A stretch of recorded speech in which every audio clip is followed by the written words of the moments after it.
So this happened about 5 years ago. A little background first. My dad had trained me in how to keep calm in stressful or life and death situations. I did the same with my kids. My kids were 12 and 13 years old and in the back seat. My elderly mom was right next to me. We had just finished our errands and I asked if anyone wanted to go to the popular small lake that has a one-way road going around it about 1 mile circular before going home.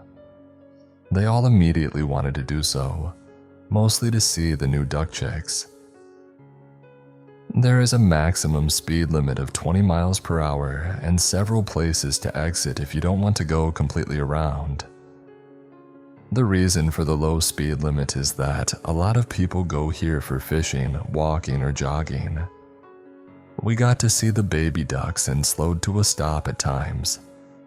There weren't other cars behind us yet. We had a chance to awe over the tiny chicks. I was halfway around when this huge man in a big truck went racing around the lake going about 50 miles per hour. There was a lot of screaming from people racing to get out of his way. I immediately started to speed up to take an exit off the road. I was almost there when I heard the truck engine. My mom screamed and the kids were frozen in fear as I looked into the rearview mirror. He was coming up fast on me. He slammed on the brakes and came just inches from hitting the back of my car, then started following me aggressively and screaming all sorts of insults at me. I sped up and got out of there, but he kept following me. My mom was freaking out. My kids were terrified, but doing the breathing exercises that I taught them to keep themselves calm. I yelled at my mom to shut the hell up. I threw my cell phone to my oldest son and told him to call 911 and inform the dispatcher that we were headed to the police station and to please have a few cops waiting for us. He did so and at times screaming in fear as this man went down a side street and turned back to ram us off the road. He would get in front of me and slam on the brakes, parked blocking the road or do a pit maneuver. I later thanked God that my dad had been in the military and taught me maneuvers to avoid aggressive drivers. I was able to avoid all the things he was doing. The dispatcher heard the terrified screams every time I had to brake hard or swing the car around. I was cussing like crazy. We made it to the police station where there was several cops waiting for us. The guy was so angry that I don't think he realized where we were. He parked right behind me to block me in. Got out of his truck still screaming around to my side. He got even more angry when the cops wouldn't let him near me. He swung out and punched one of the cops so hard in the head that he was knocked out. He got tasered and sprayed as he was tackled down. It took several cops to hold him down when he suddenly went quiet. He suddenly realized just where he was and began struggling again, saying that they couldn't arrest him because he didn't know they were cops at the moment. I let out a relieved breath once he was in the back seat of a cop car. Paramedics came to check us all out. My mom had to be taken to the ER for extremely high blood pressure and suffering from chest pains. My kids and I were taken in as well. The moment that they realized that they were safe, the hysterical crying and clinging to me started. I was shaking and felt cold despite the warm temperatures. I was told that I was in shock. Afterwards, we all came home except for my mom, who had to stay overnight. The kids were too terrified to sleep in their beds and wanted to sleep with me. But we were all too wired up to sleep, so I made some sleepy time tea and gave them melatonin. I, on the other hand, didn't take anything, and the comforting noises my home usually makes became scary. A few days later, I got a call from one of the arresting officers who told me that the man had several arrest warrants on him for similar things. He also told me that the guy had every intention of killing me and everyone else in my car, simply because he was angry and wanted to release it. So it was a good thing that I called 911 and went to the police station. It would take me a few weeks before I could fall asleep easily again. I had to put my kids into counseling and I still have nightmares from it, but it's really rare now. Okay, this is a long story, so buckle up. When I was a junior in college, I lived in a university-owned apartment with 5 other girls. I previously roomed with 2 of them, but the rest were new. Sometime during the first couple weeks of school, I overheard one of the new girls talking on the phone with her mom. Her name was Kate. I didn't catch the whole conversation, but it seemed like she was slightly arguing with her mom and assured her that she was taking her meds. My ears perked up at the sound of that and I was curious. As time went on though, I forgot about it. The 6 of us got along really well. We hung out together, went to bars and clubs together, watched TV together, and so on. I was happy because I didn't get along with some of my roommates from last year, and was happy to have a drama-free year. And Kate was really cool. She was a dance major and a free spirit. She acted as our big sister when we went out to bars and clubs, making sure that we stayed together and watched out for aggressive guys.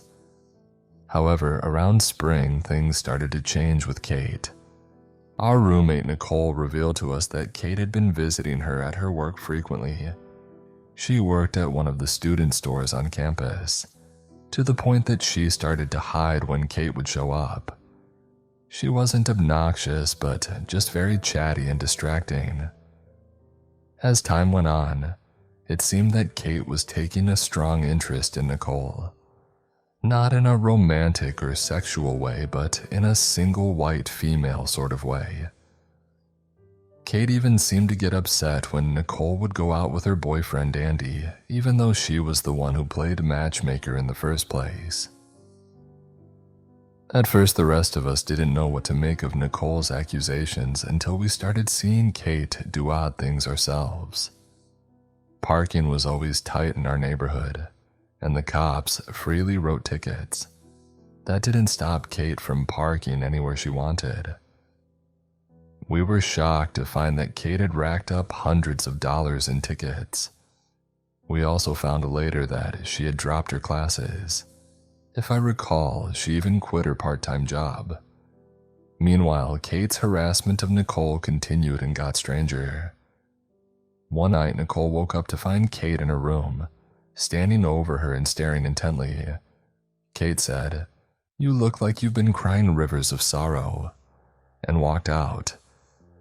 Soon after, Nicole started spending more time at Andy's place. Another time, we were all watching TV in the living room. 2 of the guys from across the hall were also there. Kate was in one corner and started laughing to herself. We tried to ignore her, but it was impossible. I left the room at that point to get some work done. A few minutes later, Kate came in my room without knocking, sat on the floor, and lit a joint. My other roommate Helen and I asked her to leave because we were working. She left, but a half hour later she returned and did the same thing. Helen and I looked at each other incredulously, then asked her to leave again.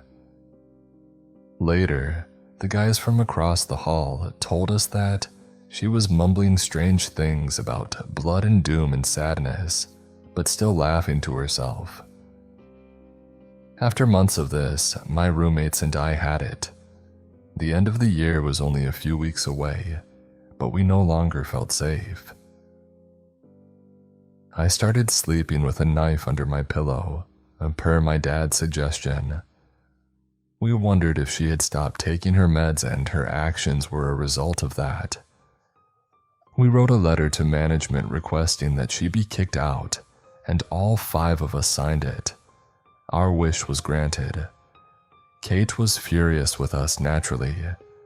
She said she felt betrayed that we didn't talk to her first. She packed her things while we were out of the apartment. During the last week of school, Kate returned. No one wanted to talk to her, mainly because we were afraid. Linda, Kate's immediate roommate, who she shared a room with, volunteered to confront her. Apparently, Kate was doing better and seemed to start taking her meds again, as she spoke with a level head. She never mentioned why she stopped taking them in the first place. She also had planned to re-enroll in the classes she dropped next year. Looking back, I wonder if we could have handled things differently. Perhaps if we had confronted Kate about her sudden change in behavior, she may have realized the downward spiral she was going through. And surely there was a better alternative than to gang up on her and kick her out. But we were just young girls, and although Nicole and I were psych majors, it didn't mean we were experts on mental health. We were just scared young girls and didn't want her near us anymore.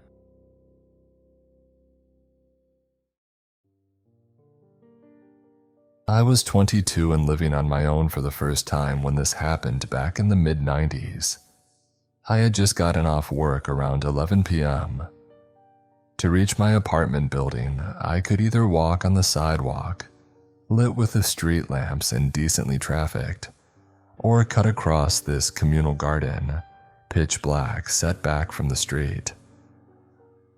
I saved about 1 whole minute of walking time by cutting through the communal garden, but being young and stupid, a lot of times I took the shortcut. That night I got that weird feeling to not take the shortcut. I kept to the sidewalk, but there was no one else around. When I got past the garden, all of a sudden, this large man pops up from its exit path. There was no way he could have been in front of me or just behind me as I was walking. I would have noticed him. The only logical explanation was he had been hiding in the pitch black garden. Maybe a drunk who had been sleeping it off. No, my body was screaming at me to get the hell out of there. I began walking faster. My dad had taught me to always carry my keys in my fist with a key pointed out in case I needed to punch someone, so I had that. But I'm 5'4" and probably weighed 110 pounds. This guy was tall and big. My only chance was to outpace him. I'm speed walking at this point and I feel him matching my pace, getting closer. He's breathing heavily. I feel this angry energy coming off of him. But my apartment building is right there, so I put on a burst of speed. When I reach the entrance, 2 people are leaving and hold the door for me, and him. I don't know why I didn't tell them I thought this guy was following me. My mind froze and I was just trying to get inside my apartment. Plus I was still trying to rationalize it. Maybe he was visiting someone in the building. Maybe it was all just a coincidence. Don't be paranoid. Besides, it took only a couple seconds for them to be out the door. I had missed my chance. I'm climbing the stairs as fast as I can. It's a 3-story building and I live on the 3rd floor. He's climbing the stairs too, still right behind me. I get to my floor, which has 4 apartments on the right side where I live, and 4 on the left. I pass by apartments 1 and 2. He's still right behind me. I stop at apartment 3, where I live, and he stops in front of apartment 4, where I know he doesn't live. He hasn't said anything, just breathing hard, and I think there's no way I'm going to open my apartment door and have him push me inside and assault me or worse. He also hasn't knocked on the door of apartment 4. It's worth noting that the apartments are U-shaped, with mine and my neighbor's door being very close together. So I bang my own apartment door as loud as I can but yell my neighbor's name.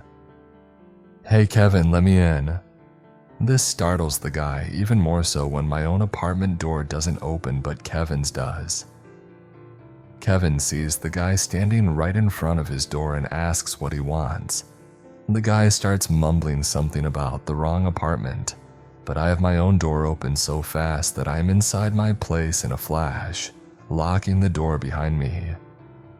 I grab my cordless phone to call the police, but I hear Kevin through the door, telling this guy he needs to leave. The guy does. Kevin knocks on my door and asks if I'm okay. I thank him, say that I am, but inside I am still frozen. My adrenaline pumping and I'm scared. I thank him again and tell him to have a good night. I lock my door again. I have my phone in my hand ready to call the police, but I start trying to rationalize it again. What exactly happened? A guy followed me home but then said he had the wrong apartment. Are the cops going to care about something minor like that? I try to calm myself down, but I'm also berating myself. Why didn't I run the instant I felt him following me? Why didn't I tell the people we passed when the front door opened that I thought I was being chased? Worse, why didn't I tell Kevin that the second he opened his door and saved me? He could have let me inside his apartment and we could have called the cops together. But because of my stupidity, everything felt so ambiguous and I was questioning myself. A couple of weeks later, I'm visiting my grandparents and my grandfather is reading the paper. He tells me that a woman was raped in the apartment building across the street from mine. It's the same guy. He had multiple convictions for sexual assault and had recently been released on parole.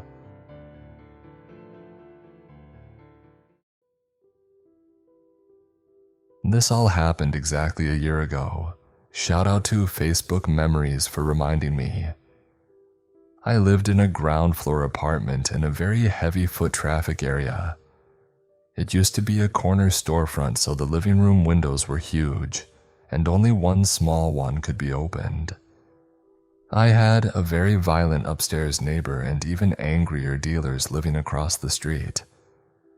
I've had to make multiple calls to the police and give statements. Aside from them, the neighborhood was pretty lovely and I got along well with all of my sane neighbors. One of my cats even became a local celebrity thanks to a haunted Halloween tour that would stop at my corner every night to tell stories. The second he heard them, he'd sprint from wherever he was to jump up on the open windowsill and listen while they all cooed at him. Anyway, because of the large windows, I didn't have any privacy in my living room.